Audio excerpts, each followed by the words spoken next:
बच्चों, स्वागत है आपका हमारे इस YouTube चैनल यूपी फिजिक्स 11 में। जैसा कि आपने हमारे पिछले वीडियो में देखा कि मैंने उसमें किसी गतिमान वस्तु के द्वारा चली गई दूरी और समय में ग्राफ जो बनाया जाता है, उस ग्राफ की मदद से कौन सी भौतिक राशि की गणना कर सकते हैं और कैसे कर सकते हैं। दूसरा ग्राफ जो डिस्कस किया था वो वेग समय ग्राफ था या चाल समय ग्राफ था, और उस ग्राफ की मदद से हम किन किन भौतिक राशियों की गणना कर सकते हैं। उसी के कंटिन्यूएशन में आज हमारा अगला वीडियो है। तो पहले थोड़ा ब्रीफली जो है रिवाइज करते हैं कि क्या सीखा था हमने पिछले वीडियो में। तो जैसा कि हमें मालूम है कि दूरी समय ग्राफ, इसको हम विस्थापन समय ग्राफ भी कह सकते हैं। दूरी समय ग्राफ से हम कौन सी जो है भौतिक राशि को निकालते हैं उसकी बात करते हैं। तो दूरी समय ग्राफ से हम एक भौतिक राशि जिसका हम पता कर सकते हैं वो है चाल या कहें वेग। विस्थापन है तो वेग है, चाल दी गई वो मतलब दूरी दी गई है तो हम चाल निकालेंगे। और जब कोई वस्तु एक ही दिशा में चलती है तो विस्थापन और दूरी समान रहती हैं। और कैसे निकालते हैं भाई? दूरी समय ग्राफ से क्या निकालते हैं? वेग और जो है या चाल निकालते हैं। कैसे निकालते हैं? दूरी समय ग्राफ की प्रवणता पता करके।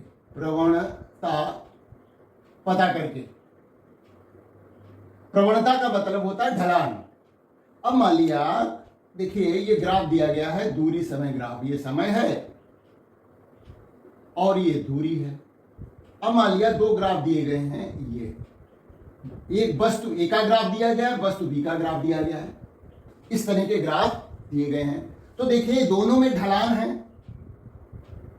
तो ग्राफ ए की प्रवणता कम है, ये कोण कम बन रहा है समय अक्ष के साथ। ये वस्तु का जो ग्राफ है वो कम कोण बना रहा है, और बी वस्तु जो है उसका जो ग्राफ है वो ज्यादा कोण बना रहा है। इससे स्पष्ट है कि चाल जो है बी वस्तु की चाल अधिक है वस्तु ए से।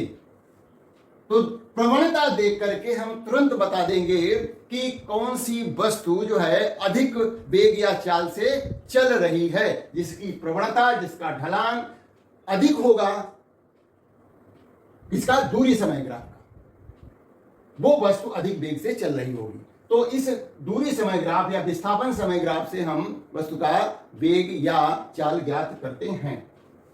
दूसरा जो हमारा ग्राफ था वो था वेग समय ग्राफ, है ना।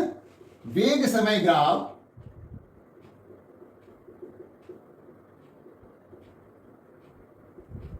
चाल भी यहां पर हो सकती, चाल समय ग्राफ।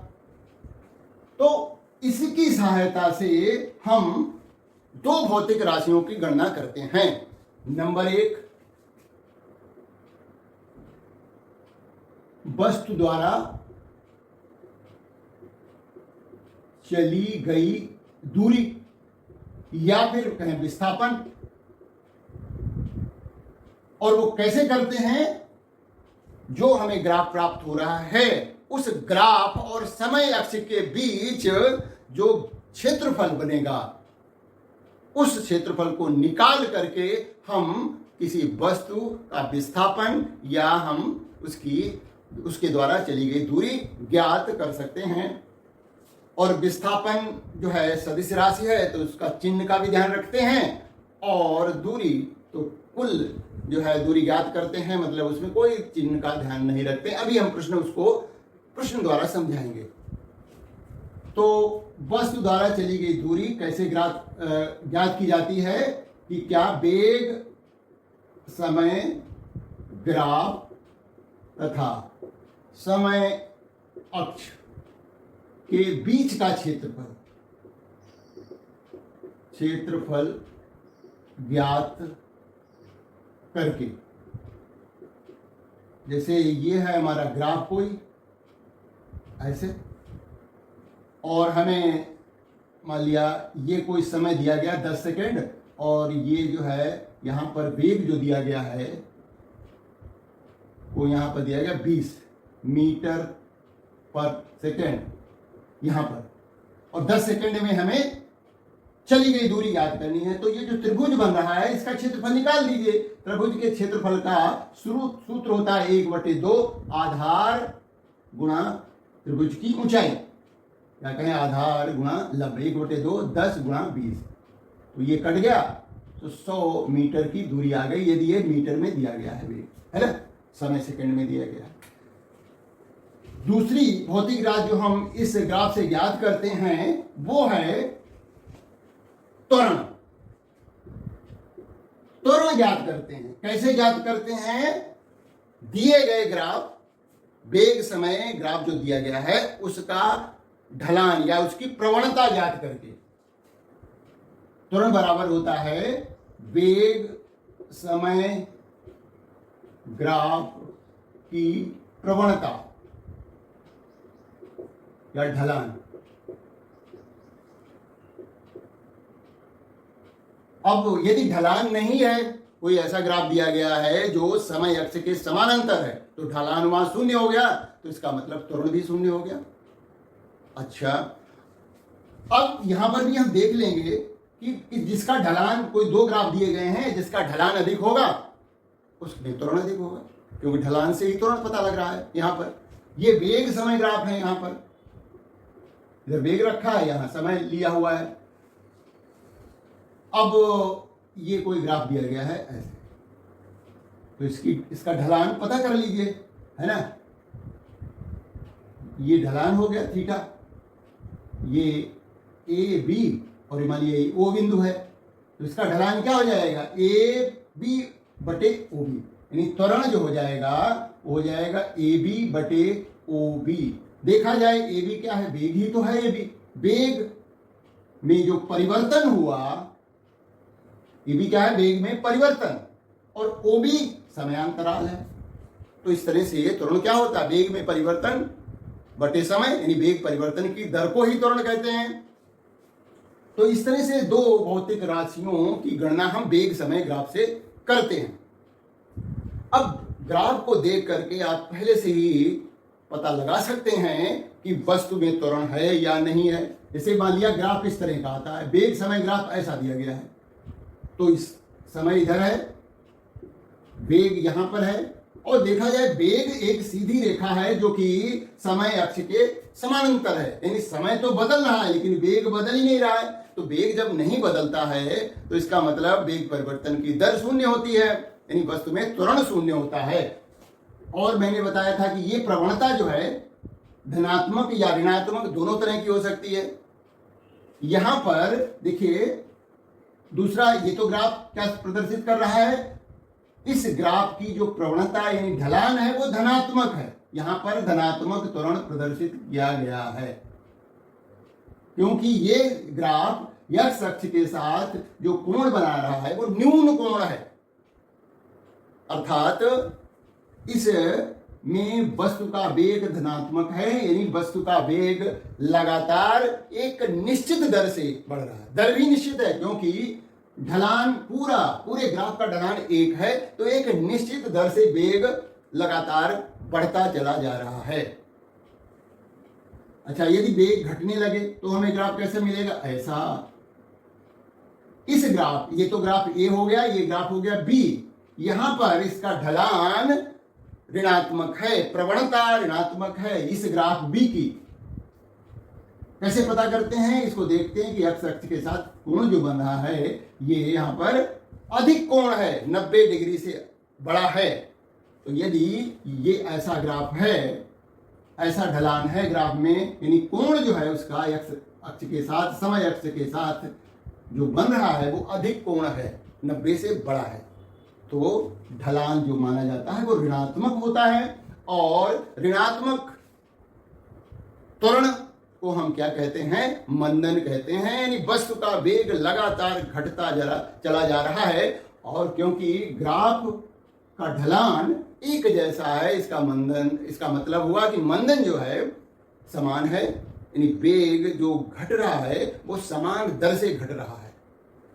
तो ये ऋणात्मक त्वरण है, यानी मंदन है, ये धनात्मक त्वरण है। यहाँ वेग लगातार बढ़ रहा है समान दर से, यहाँ वेग लगातार घट रहा है समान दर से। और यदि वो कोई भी वेग समय ग्राफ x अक्ष के समांतर हो जाता है तो त्वरण भी शून्य हो जाता है। तो हमने कुछ वेग समय ग्राफ के अभिलक्षण भी लिख रखे हैं। जो बात हम डिस्कस कर चुके हैं उसके मुख्य पॉइंट हमने यहां पर लिए हैं। यदि वेग समय ग्राफ बीटी ग्राफ समय अक्ष के समांतर है तो वस्तु का त्वरण शून्य होगा। मतलब कैसा ग्राफ है? ऐसा, ये वेग समय ग्राफ है, इधर वेग है और इधर समय है, तो यहां पर त्वरण जो है कैसा है? शून्य है। अच्छा, दूसरा पॉइंट है, यदि वेग समय ग्राफ समय अक्ष के साथ एक समान रूप से झुका हुआ है, मतलब कि झुकाव जो है एक जैसा है। वेग समय ग्राफ का झुकाव एक जैसा है तो इसका मतलब उसमें त्वरण समान है। झुकाव अलग अलग भी हो सकता है। यदि परिवर्ती त्वरण है तो ऐसा भी हो सकता है, मैंने इसकी बात भी की थी। ये जैसे P बिंदु है, ये Q बिंदु है, P पर ढलान अलग है और Q पर ढलान अलग है। तो P और Q बिंदुओं पर ढलान अलग अलग होने का मतलब है कि यहाँ पर त्वरण जो है वो परिवर्ती है। एक समान दर से वस्तु का वेग परिवर्तित नहीं हो रहा है। ये देखिए ढलान यहां पर इतना है और इसको आगे बढ़ाएं तो ढलान बदल जाता है। तो बिंदु P और Q पर अलग अलग ढलान होने का मतलब हुआ कि वस्तु में परिवर्ती त्वरण है। और जब भी परिवर्ती त्वरण होता है तो हम औसत त्वरण ज्ञात करते हैं। बिंदु PQ को आपस में मिलाया, एक त्रिभुज बनाया, तो P और Q के बीच का जो समयांतराल है वो मान लिया यहाँ पर T1 है, ये T2 है, यहाँ का वेग V1 है और यहाँ का वेग V2 है। तो जब हम ये इसका ढलान पता करेंगे PQ रेखा का, PQ को आपस में जोड़ दिया तो औसत त्वरण पता लगता है और औसत त्वरण बराबर होता है V2 माइनस V1 बटे, या पहले तो हम लिख सकते हैं QR बटे PR। तो ये हो जाएगा हमारा V1 माइनस V2 बटे T1 minus T2, T2 minus T1। हम ज्यादातर अंतिम वेग में से प्रारंभिक वेग ही हटाते हैं, तो ये ऊपर V2 माइनस V1 होगा तो नीचे भी T2 माइनस T1 होगा। यानी हमारा जो त्वरण हो जाएगा, औसत त्वरण हो जाएगा, बराबर हो जाएगा डेल्टा V बटे डेल्टा T। ये औसत त्वरण होगा। यहाँ डेल्टा T जो है समयांतराल अधिक है और इसी औसत त्वरण की सहायता से हम तात्कालिक त्वरण ज्ञात करते हैं। यानी बिंदु P पर वस्तु में कितना त्वरण है या बिंदु Q पर कितना त्वरण है। तात्कालिक मतलब किसी दिए गए क्षण पर वस्तु का त्वरण पता करना, और उसके लिए हम जो है इस डेल्टा T यानी समयांतराल को बहुत ही सूक्ष्म कर देते हैं। और उसको कैसे लिखते हैं आपको मालूम है, मैंने डिस्कस किया है कि तात्कालिक त्वरण जो होता है, त्वरण A बराबर होता है लिमिट डेल्टा T 0 की तरफ अग्रसर है, डेल्टा V बटे डेल्टा T, और इसको लिख सकते हैं dV बटे dt। मतलब तात्कालिक त्वरण किसी क्षण पर वस्तु के अंदर जो त्वरण है वो वस्तु के वेग का समय के सापेक्ष, वस्तु के वेग का समय के सापेक्ष प्रथम अवकलन गुणांक ज्ञात करके हम पता कर सकते हैं। या दूसरा तरीका बताया था कि यदि दूरी समय में संबंध दिया गया है तो वस्तु का त्वरण दूरी या विस्थापन का द्वितीय अवकलन गुणांक समय के सापेक्ष ज्ञात करते हैं तो भी तुरंत पता लग जाता है। अब यहां देखिए, वेग समय ग्राफ की प्रवणता जितनी अधिक होगी वस्तु में त्वरण या मंदन उतना ही अधिक होगा। इसकी बात हम कर चुके हैं भाई, ढलान को देख करके तुरंत पता कर लीजिए। वेग समय ग्राफ तथा समय अक्ष के बीच का क्षेत्रफल गतिमान वस्तु द्वारा चली गई दूरी या विस्थापन प्रदर्शित करता है।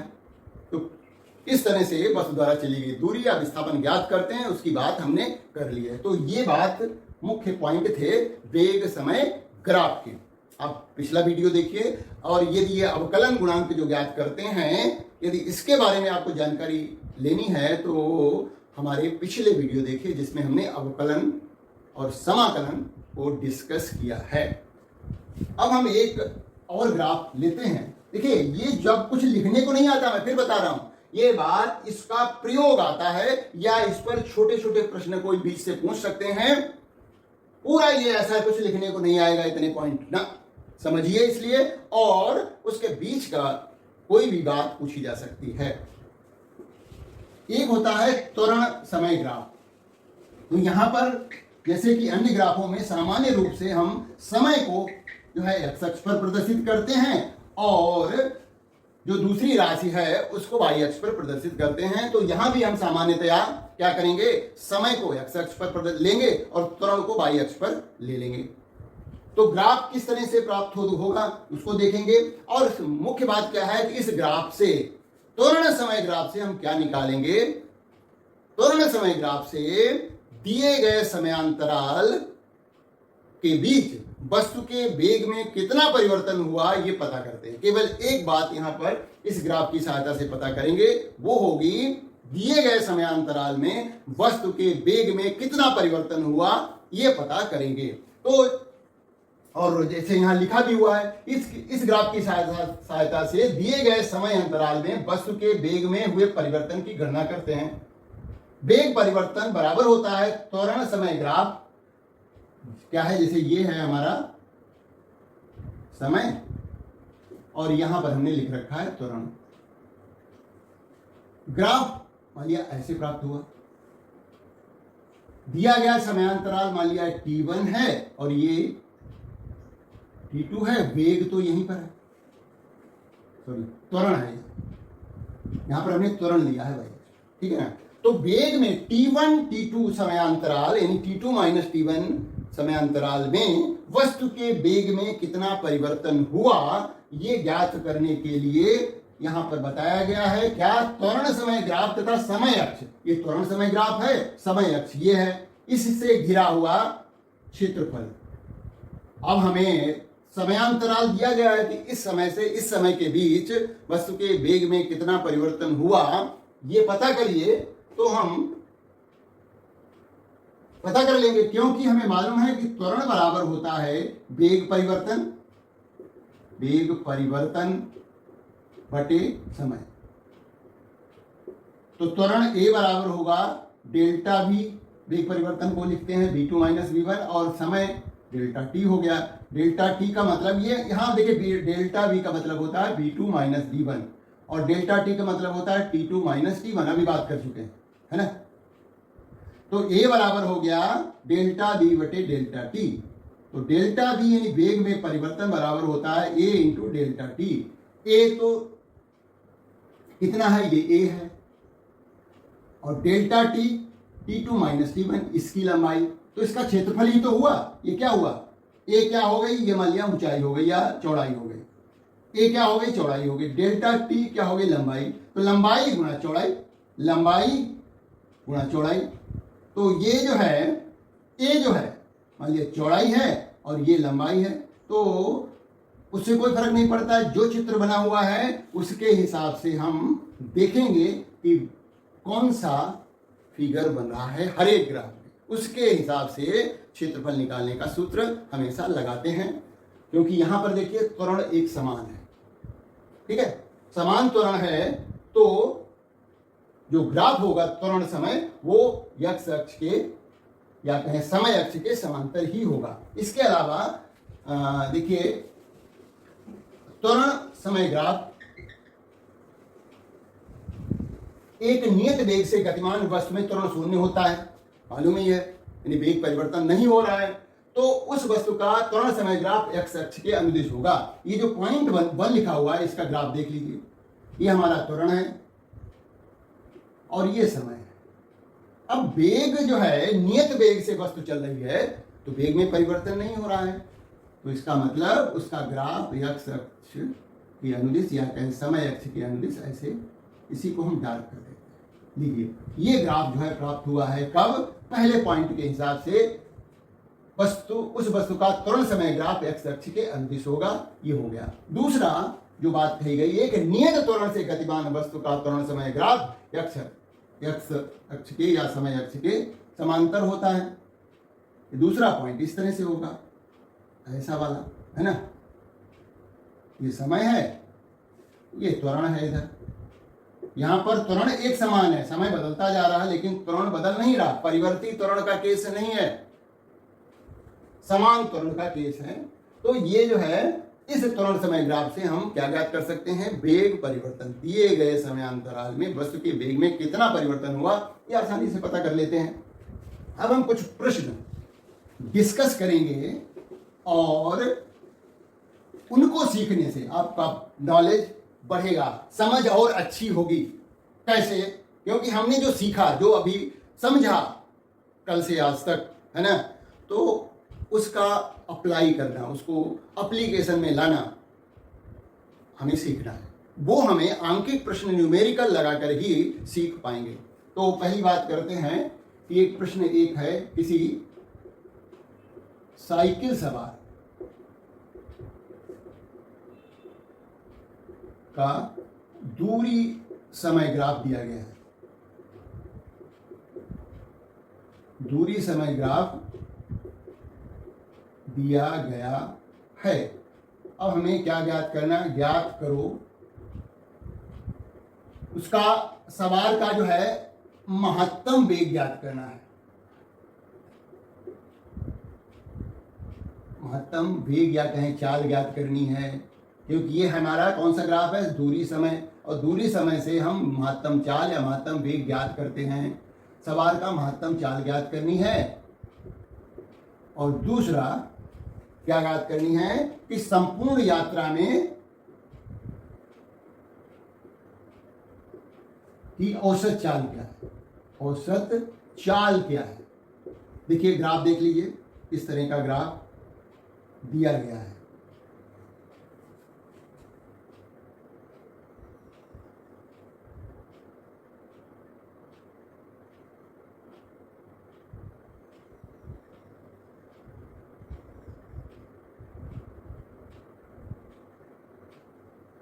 देखिए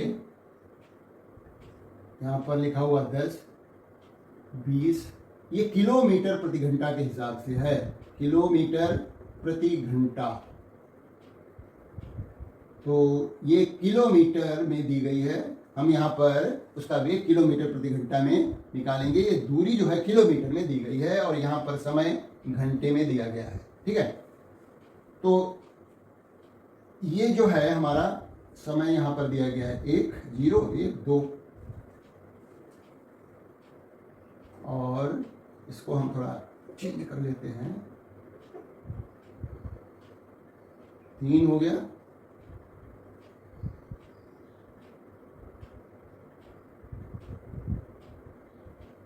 4, 5, ये घंटे में समय दिया गया है, ठीक है।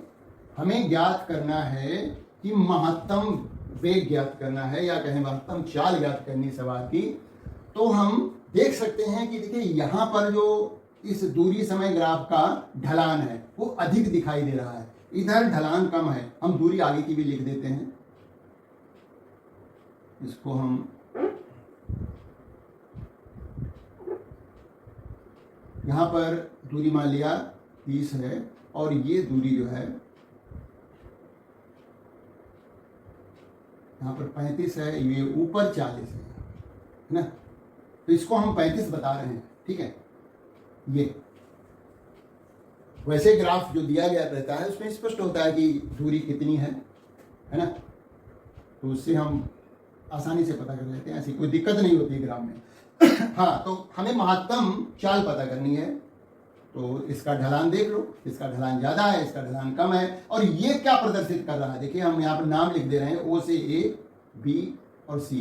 ए से बी के बीच समय तो बढ़ गया, 2 घंटे से 3 घंटा हो गया, लेकिन वस्तु का जो दूरी थी वो 20 ही रही, यानी 2 घंटे के बाद, चलने के 2 घंटे के बाद वस्तु 20 किलोमीटर दूर है, साइकिल सवार 20 किलोमीटर दूर है, और तीसरे घंटे की शुरुआत में भी वो वहीं पर है। मतलब 2 घंटे, इस 1 घंटे के दरमियान जो सवार था वो रुका रहा, चला नहीं।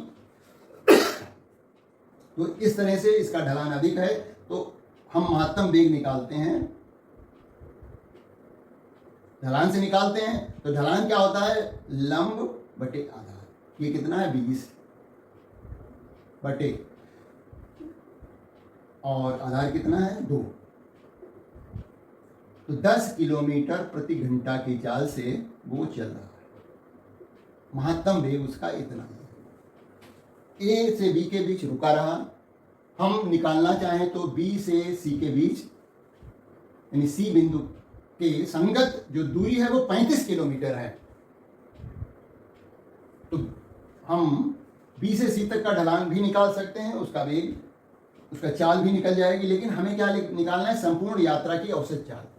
तो औसत चाल बराबर होता है, सूत्र मालूम होगा, औसत चाल जो होगी कुल चली गई दूरी, कुल चली गई दूरी बटे समय, लिया गया समय, कुल समय कह सकते हैं, कुल समय।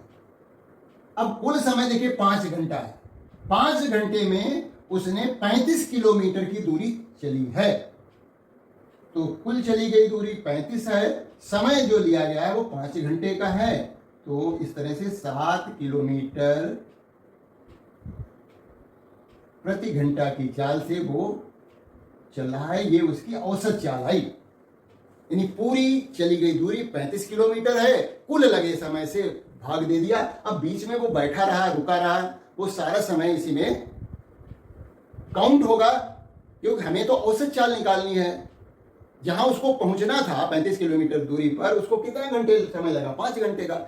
लगातार चलता रहता तो जल्दी पहुंचा जा सकता था, हो सकता है, लेकिन उसकी औसत चाल जो आई है वो 7 किलोमीटर प्रति घंटा है। ठीक है, अगला प्रश्न देखिए, वेग समय ग्राफ पर आधारित है।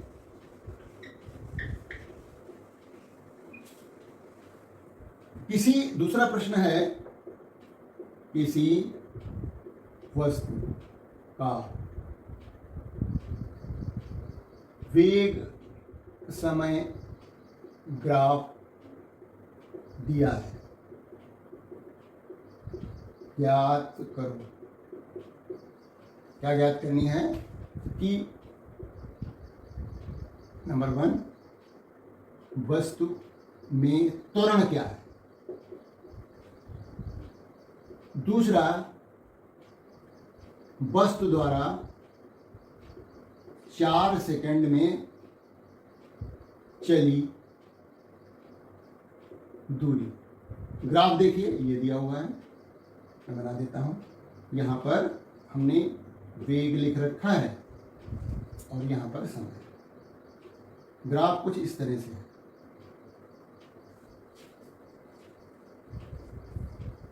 ये समय है हमारा 4 सेकंड का समय, सेकंड में दिया गया है यहां पर, और वेग दिया गया है मीटर पर सेकंड। ठीक है ना, वेग का मात्रक है मीटर पर सेकंड में। यहां पर दिया गया है 2, ये हो गया 4, ये हो गया 6 मान लिया, और ये हो गया अंतिम 8, यानी 2 के अंतर, 2 4 6 8, 2 किलोमीटर 2 मीटर पर सेकंड, और से लगा करके 8 मीटर पर सेकंड जाता। और यहां पर समय दिया गया है 1 सेकंड, 2 सेकंड, 3 सेकंड, 4 सेकंड। सबसे पहले तो हमें त्वरण ज्ञात करना है। त्वरण क्या होता है, ढलान होता है। अब देखिए ढलान कैसे निकालेंगे। ये ग्राफ इस शून्य स्थिति से शुरू नहीं हो रहा, यानी उसका जो ग्राफ है यानी प्रारंभिक वेग शून्य नहीं है। ये क्या प्रदर्शित कर रहा है? यदि ये यहां से शुरू होता ग्राफ तो हम कहते t बराबर शून्य पर, समय जब शून्य था प्रारंभ में तो वस्तु का वेग भी शून्य था, लेकिन अब t तो शून्य है लेकिन वेग उसका शून्य नहीं है, वो है 2 मीटर पर सेकंड।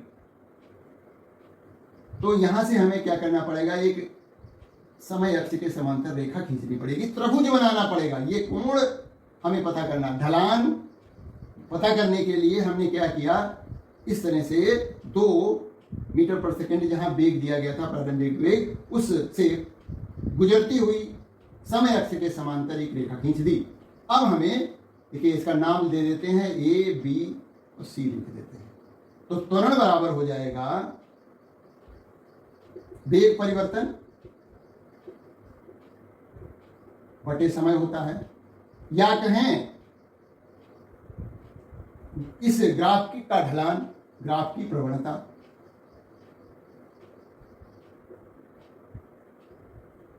बात तो दोनों में एक ही है। अब ग्राफ की प्रवणता का मतलब हुआ कि tan थीटा, त्रिकोणमिति में सीखते हैं लोग, ए बी बटे बी सी।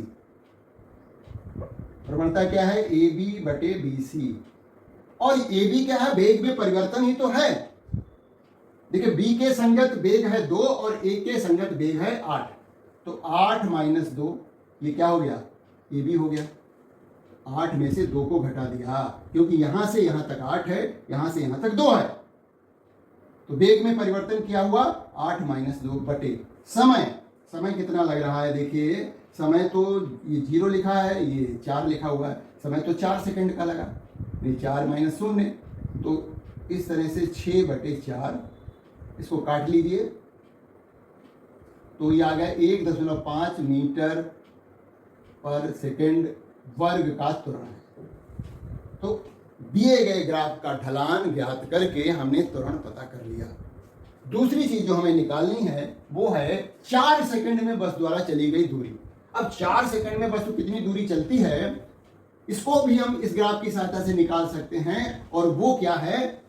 इस वेग समय ग्राफ और समय अक्ष के बीच घिरा जो क्षेत्रफल होगा उसको निकाल करके इस क्षेत्रफल को निकालिए, पता लग जाएगा चली गई दूरी। तो चली गई दूरी जो है, चली गई दूरी बराबर क्या होती है? वेग समय ग्राफ और समय अक्ष से घिरा क्षेत्रफल। तो यहां पर जो ये चित्र बन रहा है वो एक समलंब चतुर्भुज का बन रहा है। ये देखिए ये भुजा समांतर है, 2 भुजा, इस चतुर्भुज की 2 भुजाएं समांतर हैं।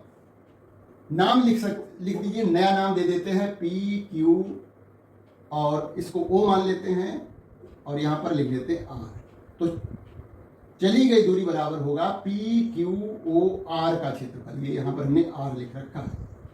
चतुर्भुज पी क्यू नीचे है, ये नीचे तक का, ये पॉइंट नहीं है, क्यू है ये वाला पॉइंट। तो पी क्यू ओ आर, चतुर्भुज पी क्यू ओ आर का क्षेत्रफल। अब ये समलंब चतुर्भुज का क्षेत्रफल का फार्मूला लगाइए, 1/2 समांतर भुजाओं का योग। ये भुजा 2 है, ये 8 है, 2 + 8 गुणा उनके बीच की दूरी, समांतर भुजाओं के बीच की दूरी ये देखिए 4 है, तो ये हो गया 1/2 गुणा 10 गुणा 4, तो ये हो गया 2, 20 मीटर की दूरी तय की। बहुत आसान है, क्षेत्रफल निकालना है, चित्र को देख करके। चित्र में त्रिभुज बन रहा है तो त्रिभुज का क्षेत्रफल निकालना है, चतुर्भुज बन रहा है तो चतुर्भुज का लगाना है, आयत बन रहा है तो आयत का लगाइए। जैसा चतुर्भुज है उसका फार्मूला आपको मालूम होना चाहिए कि क्षेत्रफल निकालने का क्या फार्मूला होता है। अगले प्रश्न की बात करते हैं। फिर से वेग समय ग्राफ ही दिया गया है। प्रश्न नंबर 3, किसी गतिमान वस्तु का वेग समय ग्राफ दिया है, ज्ञात करो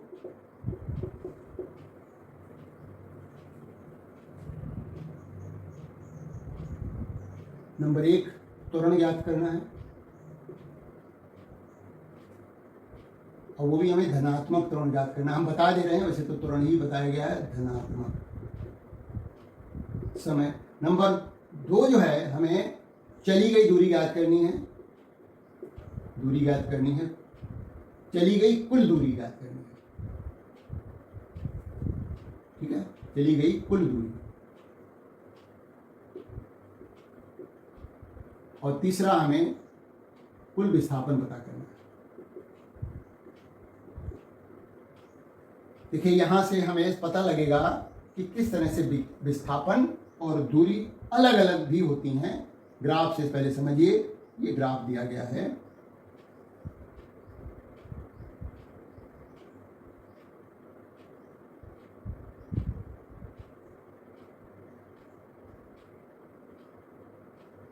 यहां पर ये जो वेग है वो मीटर पर सेकंड में है वेग। इधर ये वेग दिया गया है और इधर समय है। यहां पर समय है 10 सेकंड का, यह है 20, यह है 30, यह है 40। यहां पर है लिखा हुआ है, देखिए +2। यहां पर इसके संगत यहां लिखा है -2, यानी यहां पर धनात्मक वेग है 2 मीटर पर सेकंड का, यहां पर -2। इसका मतलब यहां पर वेग की दिशा बदल गई होगी इधर वाले वेग की तुलना में। अब हमें त्वरण ज्ञात करना है, धनात्मक त्वरण। तो देखिए धनात्मक त्वरण का मतलब है, ये देखिए ये धनात्मक ढलान है। तो हम यहां पर, हालांकि त्वरण तो वैसे समान है, तो त्वरण कैसे निकालेंगे? पहला पार्ट इसका ढलान निकाल लीजिए, ये 0 है, तो दिस ये बटे ये कितना है? 2 है। तो 2 त्वरण ए बराबर हो जाएगा, इसको हम लिख देंगे ए बी, और ये ओ हो गया, तो वो त्वरण ए बी बटे बी ओ, और वो है 2/10 आया 0.2 मीटर पर सेकंड का त्वरण हो गया। इसमें सेकंड का वर्ग का त्वरण हो गया, 2 मीटर पर सेकंड का वर्ग होगा। मात्रक सही लिखिएगा। फिर उसके बाद चली गई कुल दूरी निकालनी है। तो दूरी वेग समय ग्राफ से यदि हमें दूरी निकालनी है तो वेग समय ग्राफ और समय अक्ष के बीच घिरा हुआ क्षेत्रफल निकालते हैं। तो देखिए यहां पर एक तो ये है क्षेत्रफल, त्रिभुज बन रहा है, एक ये भी क्षेत्रफल, क्योंकि वस्तु के वेग की दिशा बदल गई है 20 सेकंड के बाद, जो है दिशा बदल गई है। तो दूरी, कुल दूरी बराबर हो जाएगी, बी पार्ट है कुल दूरी। 2 त्रिभुज बन रहे हैं, एक ये बन रहा है, एक ये बन रहा है, दोनों का क्षेत्रफल निकालिए, जोड़ दीजिए। तो देखिए पहले त्रिभुज का क्षेत्रफल 1/2, आधार ये 20 गुणा ऊंचाई 2 है, प्लस इस त्रिभुज का क्षेत्रफल आधार 40 माइनस 20, 40 माइनस 20 ये भी 20 हो गया, आधार गुणा ऊंचाई, ये ऊंचाई भी 2 ही है, क्योंकि यहां पर दूरी निकालते समय हम प्लस माइनस का ध्यान नहीं रखेंगे, कुल दूरी निकालेंगे तो 2 इधर भी लेंगे। तो ये 2 से 2 कट गया दोनों जगह, तो चली गई दूरी आ गई 20 + 20 बराबर हो गई 40 मीटर। अब देखिएगा विस्थापन निकालते हैं। यहां पर हमें तीसरे नंबर पर विस्थापन निकालना है। कुल विस्थापन कितना होगा जरा ध्यान दीजिएगा। विस्थापन में हमें प्लस माइनस का भी ध्यान रखना पड़ेगा। तो ये जो क्षेत्रफल है वो धनात्मक है, ये वाला क्षेत्रफल ऋणात्मक है, क्योंकि ये समय अक्ष के नीचे है या कहीं एक्स अक्ष के नीचे है, और ये -2 दिया भी हुआ भी है। तो विस्थापन बराबर हो जाएगा, निकालने का तरीका वही है, क्षेत्रफल निकालिए। तो 1/2 इस त्रिभुज का क्षेत्रफल 1/2 20 × 2 प्लस, अब ये देखिए ऋणात्मक है क्षेत्रफल, है ना, तो यहाँ पर -1/2 20 × 2, 2 कट गया, ये हो गया 20 माइनस 20, विस्थापन हो गया 0। इसका मतलब वस्तु जहां से चली थी वहीं पर वापस आ गई है, विस्थापन 0 है। अब यहीं पर यदि हमसे पूछा जाए कि वस्तु का औसत वेग पता करो, ठीक है, या कहीं औसत चाल पता करो, है ना, तो चाल अलग होगी, वेग अलग होगा भाई यहाँ पर। तो चाल ज्ञात करनी है वो दूरी से ज्ञात करेंगे। इसको समझिए, यदि मान लिया इसी प्रश्न में पूछा जाता चाल ज्ञात करो, वो भी चाल कौन, औसत। औसत चाल ज्ञात करनी है तो कुल चली गई दूरी हमें मालूम है 40 मीटर है, कुल लिया गया समय भी 40 सेकंड है, तो औसत चाल तो आ गई 1 मीटर पर सेकंड। कुल चली गई दूरी बटे कुल लिया गया समय। लेकिन यदि हमें वेग पता करना है, औसत वेग, तो हमें विस्थापन से पता होगा, और विस्थापन हो गया है 0, तो 0/40, तो औसत वेग 0 हो गया। देखिए यहां पर औसत चाल तो है लेकिन औसत वेग 0 है क्योंकि विस्थापन 0 है। तो यहां से आपने कुछ नई बात सीखी होगी निश्चित रूप से, है ना। अगला प्रश्न, प्रश्न नंबर 4 आई थिंक 4। यहां पर फिर से वेग समय किसी वस्तु का, किसी गतिशील वस्तु का वेग समय ग्राफ दिया है। नंबर 1, वस्तु का त्वरण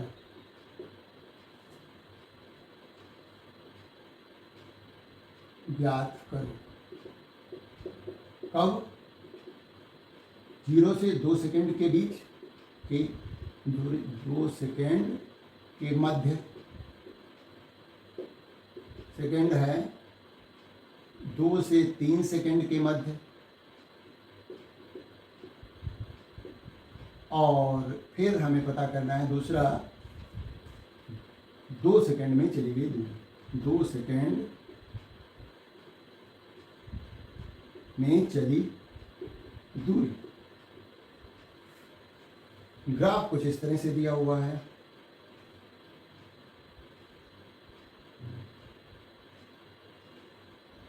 ये वेग समय ग्राफ है। वेग जो है वो मीटर पर सेकंड में है और समय सेकंड में है।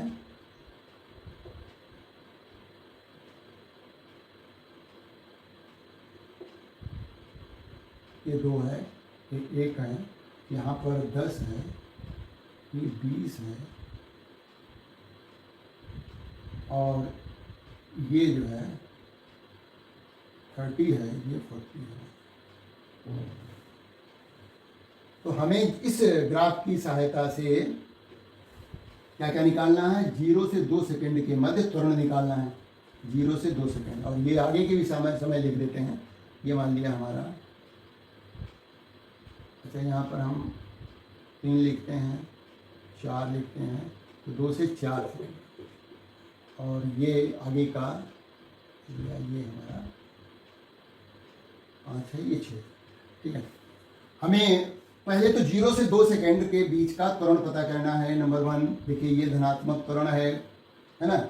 तो पहला पार्ट है ये 0 से 2 सेकंड का, ठीक है ना। तो यहाँ पर देखिए वेग परिवर्तन कितना हुआ, या कहें ढलान इसका कितना है, लंब बटे आधार, ये 20 है उसकी ऊंचाई लंब की, आधार 2 है, समय अक्ष। तो त्वरण जो है हो जाएगा ये 20, वेग परिवर्तन भी वही है, 20 माइनस 0, है ना, तो 20 ही होगा। तो 20 बटे आधार कितना है, 2, तो त्वरण आ गया 10 मीटर पर सेकंड का वर्ग। अब देखिए त्वरण पूछा जा रहा है 2 से 4 सेकंड के बीच, 2 से 4 सेकंड के बीच। फिर से त्वरण निकालें। अब या तो वैसे लिख दीजिए देख करके, ये जो ग्राफ है वो समय अक्ष के समांतर है, तो इस ग्राफ का ढलान 0 है। या कहें देखिए 2 सेकंड पर वेग कितना है, 20 है, 4 सेकंड पे भी कितना है, 20 है, तो ऐसे लिख सकते हैं 20 माइनस 20 बटे समय कितना हुआ, 4 माइनस 2 यानी 2, 0 बटे 2 बराबर 0 मीटर पर सेकंड का वर्ग। तो यहां से 2 सेकंड से 4 सेकंड के बीच कोई त्वरण नहीं है। आसान है ना एकदम से। अब 2 सेकंड में चली गई दूरी निकालनी है। तो 2 सेकंड वाला ये हुआ। ये चित्र कौन सा बन रहा है, देखिए ये त्रिभुज बन रहा है। 2 सेकंड में चली गई दूरी। अब मान लिया 4 सेकंड में निकालनी है, तो हमें 2 सेकंड का पहले त्रिभुज का क्षेत्रफल निकालिए और फिर आगे हमें 2 से 4 सेकंड के बीच जो आकृति बन रही है वो आयत जैसा बन रहा है। तो यदि हमें 4 सेकंड का निकालना होता विस्थापन या चली गई दूरी, तो त्रिभुज का क्षेत्रफल निकालते, इस चतुर्भुज का क्षेत्रफल यानी आयत का क्षेत्रफल निकालते और टोटल कर देते। तो 2 से 4 सेकंड के बीच यहां पर बस रुकी नहीं है, एक समान वेग से चलती रही है, जबकि यहां पर त्वरण है, मतलब वेग बढ़ता चला जा रहा है। यहां पर वेग स्थिर हो गया है जो कि 20 मीटर पर सेकंड है। ठीक है, फिर से इसके आगे 4 सेकंड के बाद फिर से त्वरण हो गया, यानी उसका वेग बढ़ने लगा है एक स्थिर रेट से, दर से। तो 2 सेकंड में चली गई दूरी, 2 सेकंड में चली दूरी बराबर है क्षेत्रफल त्रिभुज का 1/2 आधार 2 गुणा ऊंचाई 20। ये करेगा तो 20 मीटर की दूरी 2 सेकंड में उसने तय की। तो इस तरह से हम क्या करेंगे, प्रश्नों को हल करेंगे। अब मान लिया एक हम खाली उदाहरण देते हैं, जैसे कि कोई ग्राफ इस तरह से दिया गया है, वेग समय ग्राफ ही है, वेग समय ग्राफ है, समय सेकंड में है, इसको लगा के दिखाइएगा, और वेग जो है मीटर पर सेकंड में है। ठीक है ना, और कुछ हमारा ग्राफ इस तरह का है।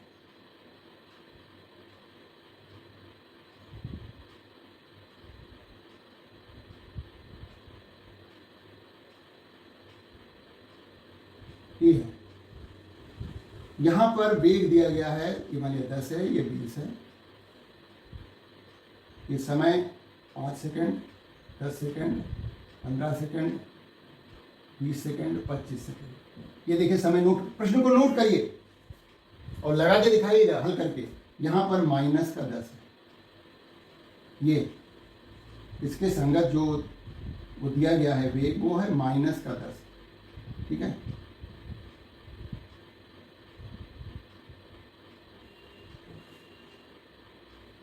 ज्ञात करना है वस्तु द्वारा चली गई कुल दूरी, यानी 25 सेकंड में कितना दूरी चलती है वस्तु। दूसरा, वस्तु का कुल विस्थापन। और अगले वीडियो में हम इसका प्रश्न का आंसर बताएंगे, देखेंगे आप लोगों ने कर पाया कि नहीं कर पाया। आसान है, कुल दूरी के लिए हम इसका क्षेत्रफल प्लस इसका क्षेत्रफल प्लस इसका क्षेत्रफल निकाल करके जोड़ देंगे। विस्थापन निकालना है तो ये नीचे वाला क्षेत्रफल ऋणात्मक रहेगा, बाकी ये दोनों धनात्मक रहेंगे। इन दोनों को प्लस करेंगे, जोड़ेंगे और इधर इतना वाला क्षेत्रफल माइनस कर देंगे तो हमें विस्थापन पता लग जाएगा। देखिए मैंने हिंट दे दिया है, अब आप इसी तरह इसको प्रश्न को हल करेंगे। उम्मीद है आपको आज का वीडियो अच्छा लगा होगा और बहुत सारी चीजें समझ में आई होंगी। तो चैनल को सब्सक्राइब करिए, लाइक करिए, दूसरे दोस्तों को जरूर शेयर करिए। Thank you for watching my video.